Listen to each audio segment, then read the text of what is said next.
বিস্তারিত জানাতে জীবননগর উপজেলা স্বাস্থ্য কমপ্লেক্স থেকে যুক্ত হচ্ছেন অনিক চক্রবর্তী। অনেক ঘটনার সবশেষ পরিস্থিতি কেমন দেখছেন? স্থানীয় বিএনপির নেতাকর্মীরা এবং আইন শৃঙ্খলা বাহিনী কি বলছে? লাইবা, আমি এখন আছি ঠিক জীবননগর স্বাস্থ্য কমপ্লেক্সের সামনে। এখানে যারা নেতাকর্মী রয়েছে, উপজেলা বিএনপি নেতাকর্মী এবং কি জেলার নেতাকর্মীরাও কিন্তু এর মধ্যে উপস্থিত হয়েছে। তারা কিন্তু বিক্ষোভ করছে। একটু দেখিয়ে রাখি যে আসলে আমার ঠিক পেছনেই যে উপজেলা স্বাস্থ্য কমপ্লেক্স রয়েছে, সেই উপজেলা স্বাস্থ্য কমপ্লেক্সেই কিন্তু পৌর বিএনপির সাধারণ সম্পাদক শামসুজ্জামান ডাবলু তার মৃতদেহ কিন্তু এই উপজেলা স্বাস্থ্য কমপ্লেক্সের মধ্যে রয়েছে। এরই মধ্যে কিন্তু শহরে শহরের যে সড়কগুলো রয়েছে সেই সড়কগুলো কিন্তু আসলে অবরোধ করে রেখেছে।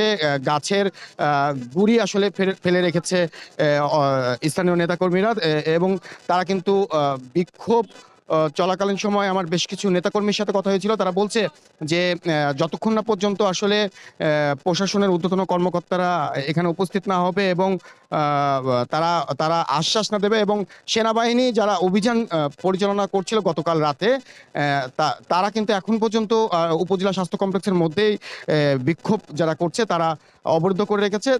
আসলে গতকাল রাতে উপজেলা বিএনপির যিনি সাধারণ সম্পাদক শামসুজ্জামান ডাবলু অভিযান পরিচালনার সময় আসলে তাকে আটক করা হয়, এবং এই সময় সেনাবাহিনীর পক্ষ থেকে দাবি করা হচ্ছে যে অভিযান পরিচালনার সময় তার কাছ থেকে আসলে অস্ত্র উদ্ধার করা হয়।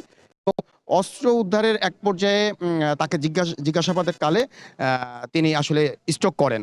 এর পরপরই তাকে উপজেলা স্বাস্থ্য কমপ্লেক্সে নেওয়ার পরে তিনি মারা যান।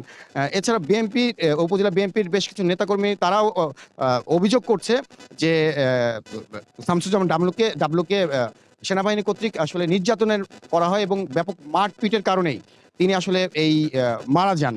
সবশেষ মিলিয়ে কিন্তু শেষ খবর পর্যন্ত আপনাকে জানিয়ে রাখি যে পরিবারের পক্ষ থেকে কিন্তু একটি মামলা করা হয়েছে, এবং পুলিশ কিন্তু এরই মধ্যে সুরতহাল করেছেন ডাবলুর লাশ, এবং এখন পর্যন্ত কিন্তু সড়কের বিভিন্ন জায়গায় আগুন জ্বালিয়ে আসলে বিক্ষোভ করছে স্থানীয় নেতাকর্মীরা। সবশেষ মিলিয়ে এখন পর্যন্ত কিন্তু এই ছিল আমার কাছে সবশেষ তথ্য। লাইবা, চুয়াডাঙ্গা জীবননগর উপজেলা স্বাস্থ্য কমপ্লেক্স থেকে